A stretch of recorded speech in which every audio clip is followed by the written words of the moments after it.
옛날 조선시대 한 양반 집안의 노모를 모시고 사는 송대감이라는 인물이 있었습니다. 송대감은 어려서부터 효심이 깊어 나이 드신 어머니를 정성껏 모셨으나 어느 날부터 집 안팎의 일들이 많아져 어머니에게 신경 쓸 여력이 없어졌습니다. 그러던 어느 해 송대감의 집안에 어린 여종을 한 명 들이게 되었는데 보연이란 이름을 지닌 이 여종이 고운 외모에 총명한 머리를 지니고 있는 데다 나이든 노마님의 비위를 맞추며 모든 수발을 드니 송대감은 물론 집안 사람 모두 이 어린 여종을 이뻐할 수밖에 없었습니다. 이 여종은 집안 사람들의 인정을 받아 수시로 돈과 여러 재물들을 상으로 받았는데 그것들을 허투루 쓰지 않고 자신의 방에다 차곡차곡 모아 몇 년이 흐른 뒤에는 제법 많은 재물을 모을 수 있었습니다.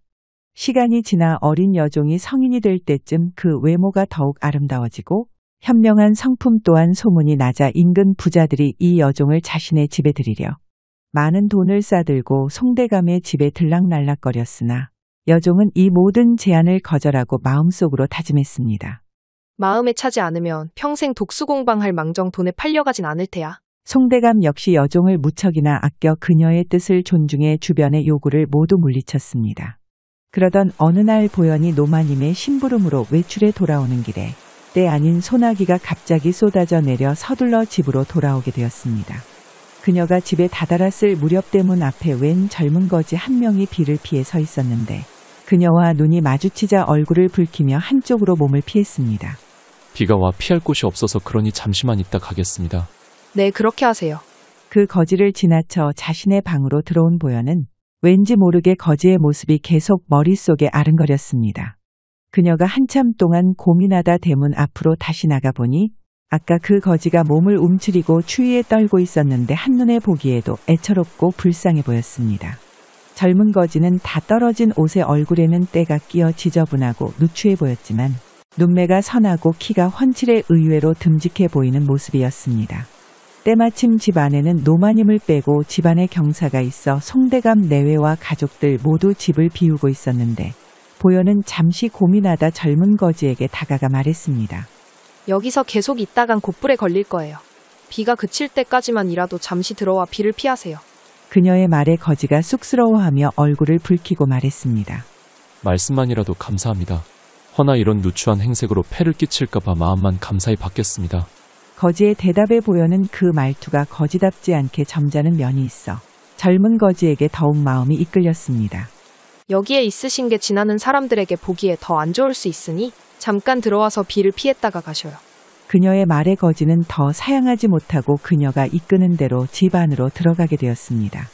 보연은 다른 사람의 눈에 띄게 되면 괜한 말이 나올까 싶어 거지를 자신의 방에 데려다 놓고 잠시 뒤 밥상을 차리고 들어와 대접했습니다. 차린 게 많이 없지만 간단히 욕이라도 하세요. 이렇게까지 하지 않으셔도 되는데 비까지 피하게 해주시고 밥까지 주시니 몸둘 바를 모르겠습니다. 젊은 거지가 고마워하며 말하자 그녀는 문득 지난날 자신의 처지가 떠올랐습니다. 13살의 부모를 잃고 친척 집을 전전하며 온갖 구박을 받으며 살아왔던 세월이 생각나 초라한 거지의 모습을 보며 그 옛날 자신의 모습이 떠올라 자기도 모르게 마음이 끌렸던 것이었습니다. 젊은 거지가 차려온 밥상을 모두 비우고 치우자 어느새 저녁때가 되어 날이 어두워졌습니다. 그 사이 비는 그치지 않고 더 거세게 내리니 거지의 안색에 불안한 빛이 떠올랐습니다. 아무래도 비가 그칠 것 같지 않은데 저는 이만 가봐야 할 것 같습니다.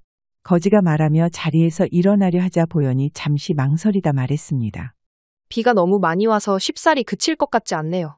오늘은 이 방에서 머물다 가시지요? 아닙니다. 밥까지 챙겨주셨는데 제가 더 있으면 너무 많은 폐를 끼치는 것 같아 그만 나가보겠습니다. 젊은 거지가 말하며 나가려고 하자 그녀가 거지를 잡고 만류하였습니다. 빗줄기가 거세게 내리는데 밖에서 이 비를 맞으며 있었다간 어떤 사람도 몸이 성치 못할 게 분명했기에 거지를 이대로 보낼 수가 없었습니다. 잠깐만 있어 보세요. 그녀가 거지에게 말하고 나갔다 잠시 후 뜨거운 물을 받아 옷가지와 같이 갖고 들어왔습니다. 씻으시고 이 옷으로 갈아입으세요. 어느 정도 맞는 듯해서 챙겨왔으니 지금 입고 있는 옷보다는 나을 거예요. 보연이 방 밖으로 나가자 거지는 자신이 어제 무슨 꿈을 꾸었길래 이런 일들이 생기는지 꿈만 같은 기분이 들었습니다. 시간이 지나 보연이 방문을 두드리고 방 안으로 들어와서 보자 아까 초라하고 지저분한 거지는 어디 가고 훤칠하고 듬직해 보이는 젊은 사내가 한 명 있었습니다. 그녀가 완전히 변해버린 거지의 모습을 보고 놀라 넋을 놓고 바라보고 있자 거지가 쑥스러운 듯 말했습니다. 얼마 만에 입어보는 새 옷인지 모르겠습니다. 눈썰미가 좋으신지 제 몸에 딱 맞네요. 잘 맞는다니 다행이네요. 비가 그치지 않으니 다른 마음 갖지 마시고 오늘은 이 방에서 지내다 가셔요. 네, 감사합니다. 거지의 이름은 석동이라 하였는데 그는 어렸을 때 부모님을 잃고 떠돌아다니며 구걸로 생활을 해 지금은 20여 세가 되었다고 했습니다.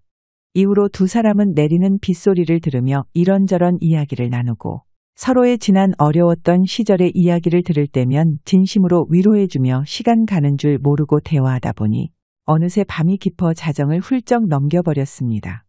보현은 물론이고 젊은 거지 역시 서로에게 끌리는 마음이 걷잡을 수 없이 일어 그날 밤 두 사람은 같이 동침하게 되었고 행복한 시간을 보내게 되었습니다.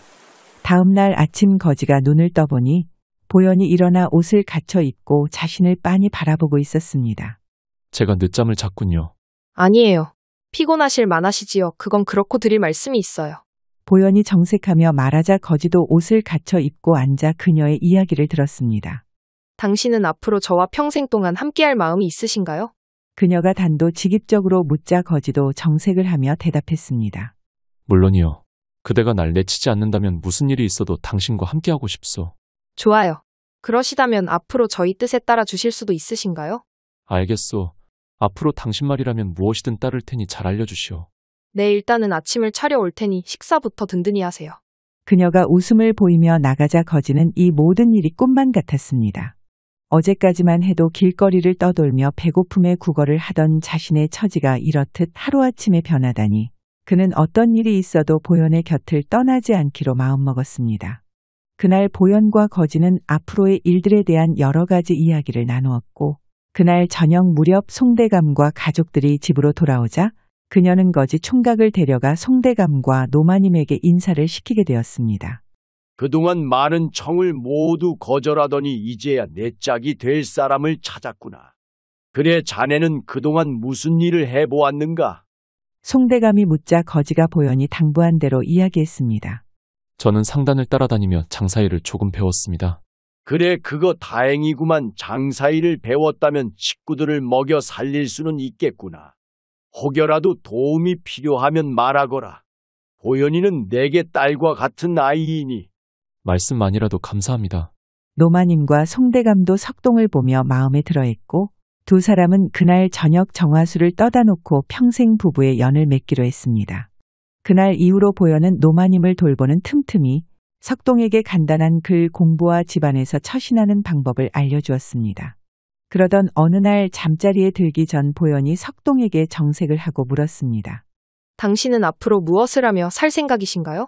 사람이 살아가려면 누구나 일을 해야 하는데 혹여 생각해 두신 일이라도 있으신가요? 그녀의 물음에 석동이 진지한 표정으로 답하였습니다. 내 일전에 대감께 말한 대로 장사를 해보고 싶소. 전국 팔도를 돌아다니며 장사일을 하는 것이 내게도 맞는 듯 싶은데 그러려면 아무래도 미천이 필요하구려. 당신이 장사 일을 해보신다면 제가 한번 돈을 마련해 보겠어요. 다음 날 보현은 자신이 이제껏 모았던 재물에 송대감에게 부탁해 돈을 융통해서 100냥이나 되는 큰 돈을 마련해 석동에게 주었습니다. 이 돈으로 당신이 하려는 장사를 해보세요. 다만 당신이 하는 일에 우리의 앞날이 걸려 있으니 조금이라도 허투루 돈을 쓰시면 아니 됩니다. 알겠소. 당신 말대로 내 이 돈을 조금이라도 엉뚱한 곳에는 쓰지 않겠소. 석동은 돈을 품속에 잘 간직하고 간단히 짐을 꾸린 뒤 보현과 작별 인사를 하고 집을 떠났습니다. 석동은 우선 한양에 있는 가장 큰 시전으로 가 사람들이 무엇을 사고 파는지 알아보기 위해 걸음을 옮겼습니다. 석동이 시전에 거의 다다랐을 무렵 한 무리의 거짓대들이 구걸하고 있었는데 그들은 석동이 이전부터 알고 있는 사람들로 거지들은 말끔한 차림을 하고 있는 석동을 알아보지 못하였습니다. 무심코 거지들 곁을 지난 석동은 무거운 마음에 선뜻 발걸음을 떼지 못하다 시전 한쪽에 낡은 옷들을 파는 가게가 보이자 그곳으로 가더니 옷들을 한아름 사들고는 거지들이 모여있는 곳으로 발걸음을 옮겼습니다. 한 푼만 줍쇼. 돈은 주기 힘들고 날이 추우니 이 옷이라도 걸치시오. 아이고 감사합니다 나으리. 석동이 거지 한 명에게 옷을 주자 거지들이 자기도 달라며 너나 할 것 없이 아우성치며 달려들었습니다. 석동은 몰려드는 거지들에게 모두 공평하게 옷을 나누어 주었습니다. 거지들은 석동을 알아보지 못하고 머리가 땅에 닿을 정도로 절을 하며 고마워하였는데 잠시 후 옷을 공짜로 나눠준다는 이야기를 듣고 다른 거지들이 우르르 몰려와 석동은 난감하기 그지없었습니다. 이를 어쩐다 옷을 모두 나눠주고 남은 것이 없는데. 어르신 저희도 옷 한 벌만 적선해 주십시오. 이제 곧 겨울이 오는데 얇은 옷 한 벌뿐이라 몸이 고드름이 될 지경입니다요. 거지들이 몰려와 여기저기서 아우성 치자 석동은 하는 수 없이 거지들을 기다리게 하고 다시 옷가게로 가더니 또한 무더기나 되는 옷들을 사가지고 돌아왔습니다.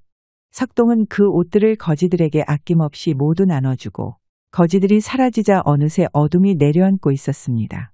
이런 한양을 벗어나지도 못하고 하루가 가버리겠구나.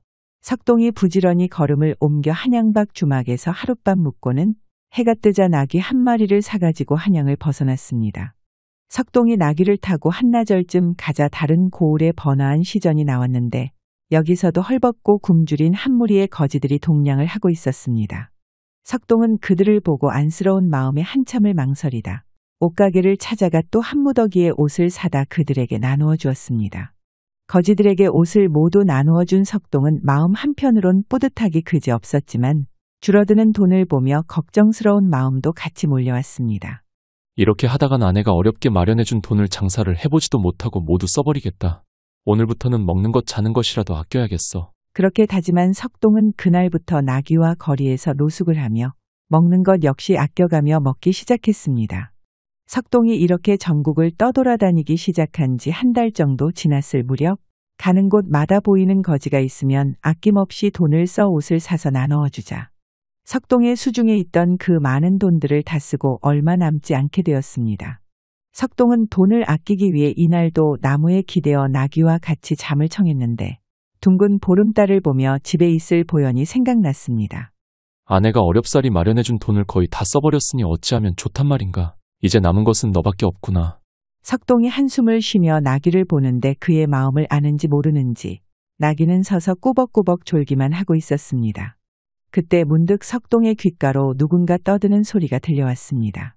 그 소리는 냇가 쪽에서 들려왔는데 석동은 처음에는 이 늦은 밤 누가 숲에 있을까 두려운 마음이 들다 가만히 들어보니 사람의 말소리인 듯 싶어 가까이 다가가 보았습니다.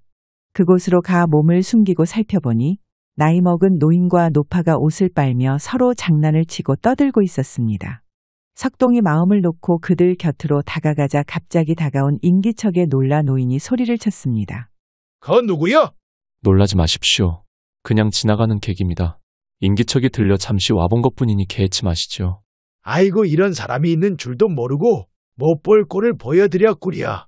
두 사람은 인근 근방에 사는 노부부였는데 사람이 없는 늦은 밤을 틈타 자신들이 입고 있던 옷을 벗어 냇가에서 빨래를 하고 있었습니다. 날이 찬데 옷을 다 빨고 나면 무엇을 입고 가시려고 그러십니까? 석동이 묻자 노인이 웃으며 대답했습니다. 옷가지가 몇 벌 없어 빨고 바로 입으려고 그러오. 몸이 차지만 입고 있으면 금방 마른다오. 노인의 말에 석동은 마침 거지들에게 나눠주고 남은 옷이 있어 그 옷들을 노인들에게 나눠주었습니다. 아니 이렇게 고마울 수가 있나. 덕분에 옷 한 벌을 얻었으니 우리 집으로 함께 가십시다. 이 근방에서는 어디 묵을 곳도 마땅치 않을 것이오. 노인이 그를 잡아 끌자 석동은 못 이기는 척 그들 부부의 뒤를 따라 노부부의 집으로 가게 되었습니다. 부부의 집에 도착해 보니 다 쓰러질 듯한 초가집이었는데 부부는 석동을 방으로 안내하고 부엌으로 들어가 거친 밥과 나물 반찬을 가지고 나와 석동에게 대접하였습니다. 잔이 변변치 않더라도 욕이라도 하시구려. 감사합니다. 석동이 허겁지겁 밥을 먹는 모습을 두 부부가 흐뭇하게 쳐다보다. 이내 식사가 끝나고 저녁상을 물리자 노인이 웬 박을 하나 가지고 오더니 석동에게 내밀었습니다. 이건 베개 대신에 내가 잘 때 베고 자는 건데 오늘은 손님께서 베고 주무시구려. 좀 불편해도 없는 것보다 나을 것이오. 감사합니다.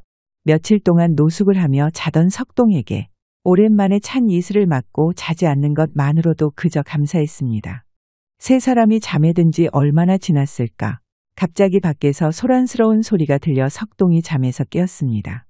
웅성웅성 떠드는 소리에 쿵쿵거리는 발소리까지 석동이 일어나 가만 귀를 기울이니 한두 사람이 아니라 여러 명이 소란스럽게 떠드는 것에 석동이 놀라 두 부부를 쳐다보았지만 두 사람은 그 시끄러운 소리에도 아랑곳 없이 코를 골며 자고 있었습니다. 하는 수 없이 석동이 용기를 내 문을 열고 밖으로 나가보자 마당 안을 괴상한 복장을 한 자들이 가득 메우고 자신들끼리 뭐라 열을 내며 떠들고 있었습니다. 오, 나왔다. 바로 저자입니다. 저자가 밤새 그것을 머리에 베고 잤습니다. 뭐라? 머리에 베고 잤다고 이런 고얀 것을 보았나? 너는 이들이 말한 것이 모두 사실이냐? 그들 중 높은 이로 보이는 자가 석동에게 따지듯이 묻자 석동은 어안이 벙벙해 대답했습니다. 갑자기 늦은 밤에 남의 집에 쳐들어와 이게 뭐하는 짓이오. 그리고 내가 뭘 베고 잤다고 이리 소란을 피우는 것이오. 석동의 대답에 그들이 자기들끼리 한참을 떠들다가 아까 말한 자가 다시 소리쳤습니다. 내가 호로병 같이 생긴 박을 가지고 있지 않느냐?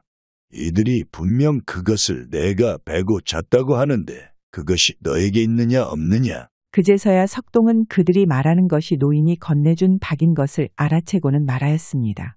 당신들이 말하는 것이 어젯밤 내가 베고 잔 박을 말하나 보구려. 그것은 분명 내가 베고 잤소. 그렇다면 너는 그 박을 당장 내놓거라. 석동은 늦은 밤에 갑자기 남의 집에 불쑥 들어와 물건을 내놓으라 하는 그들의 행태가 마음에 들지 않아 분한 마음이 치솟아 올랐습니다. 당신들이 누구길래 남의 물건을 함부로 달라는 것이오.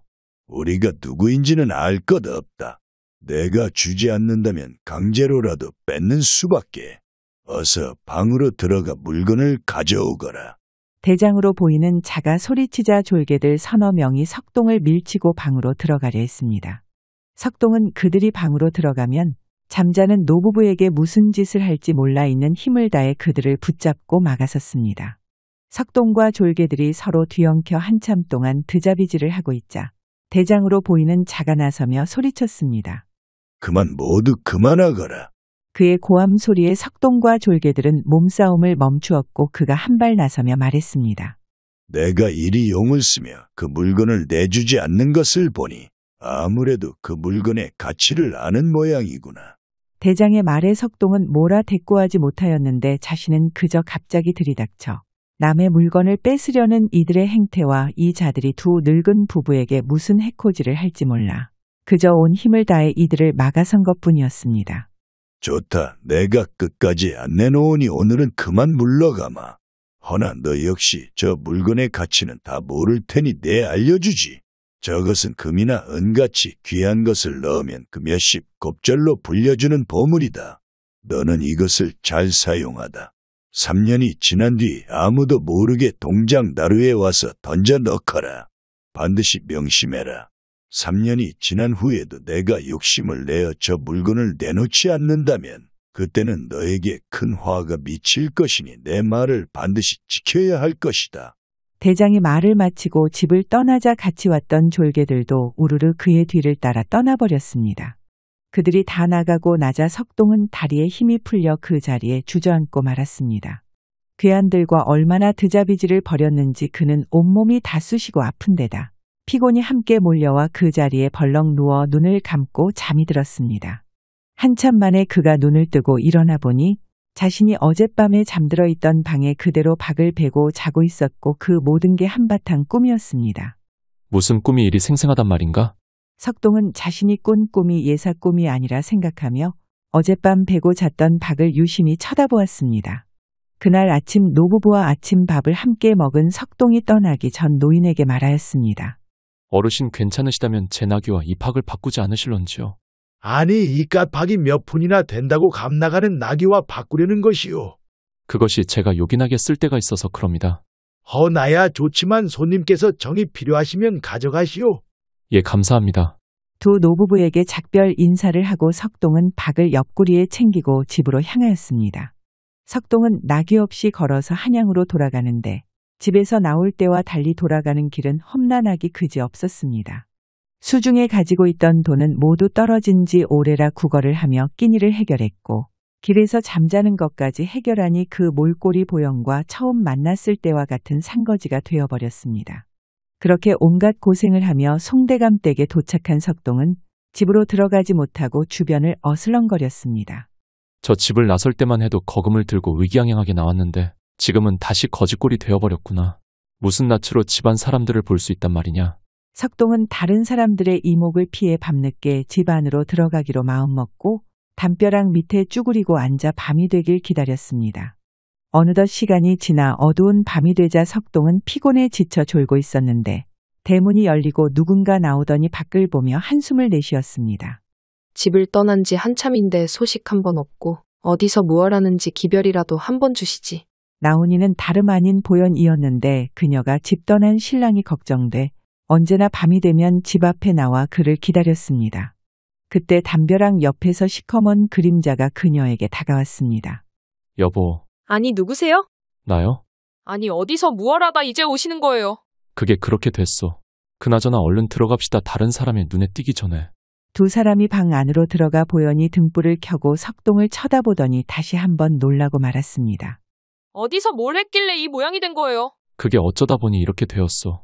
그나저나 몇 끼를 굶었더니 배가 고프구려. 남은 밥이라도 있으면 좀 내오시오. 석동의 말에 보연은 한숨을 내쉬더니 부엌으로 가 한 상 차려다 저녁을 먹이고 그에게 지난 일들을 듣고 나서는 눈물을 한참 흘리더니 곧 두 사람이 잠자리에 들었습니다. 새벽녘이 되었을 무렵 석동이 부스럭거리는 소리에 잠에서 깨었는데 옆에서 보연이 짐을 꾸리고 있는 것이었습니다. 아니 이른 새벽에 뭘 하는 게요? 보면 모르세요. 짐을 싸잖아요. 대감님께 사실을 말했다간 우리 모두 쫓겨날지 모르니 그 전에 우리 발로 이 집을 떠나자고요. 그만두시오. 내 대감께 사실대로 말하고 벌을 받으면 받았지 어찌 도망을 친단 말이오. 석동의 말에 보연은 짐 싸던 것을 멈추고 눈물을 흘리다 방 밖으로 쌩하니 나가버렸습니다. 석동 역시 참담한 마음으로 보연이 싸다만 짐꾸러미를 물끄러미 쳐다봤는데 돈 몇 양이 떨어져 나온 것을 쳐다보다 지난날 꿈속에서 만난 이가 했던 말이 떠올랐습니다. 석동은 돈을 집어 자신의 짐에서 바가지를 꺼내고는 그 안에 돈을 넣고 간절히 마음속으로 빌었습니다. 석동이 한참 있다 박을 들고 흔들어 보니 그 무게가 점점 무거워지는 것 같아 박 안을 들여다보자 돈이 가득 들어 있었습니다. 석동은 놀란 마음에 그것을 바닥에 모두 쏟아내었습니다. 그러자 박 안에 있던 엽전들이 끊임없이 쏟아져 방 한가운데 수북히 쌓이자 석동은 더 이상 감당하기 힘들어 박을 거두고 뛸 듯이 기뻐했습니다. 잠시 후 보연이 방문을 열고 아침상을 들여오다 방 한가운데 쌓여있는 돈들을 보고는 까무러칠 듯 놀랐습니다. 이 많은 돈들은 다 뭐예요? 이렇게 많은 돈들이 다 어디서 생긴 거예요? 어허, 어디서 낚였소. 모두 내가 마련한 것이지. 소란 피우지 말고 깨끗한 옷 한 벌이나 준비해 주시오. 내 아침을 먹고 대감을 뵈야 하니. 그러면요, 지금 나가서 옷을 구해올 테니 아침부터 드셔요. 석동이 밥을 먹는 동안 보연이 나갔다 오더니 깨끗한 새 옷을 한 벌 가져와 차려입고는 송대감에게 안부 인사를 하였습니다. 그래 갔던 일은 잘 되었던가?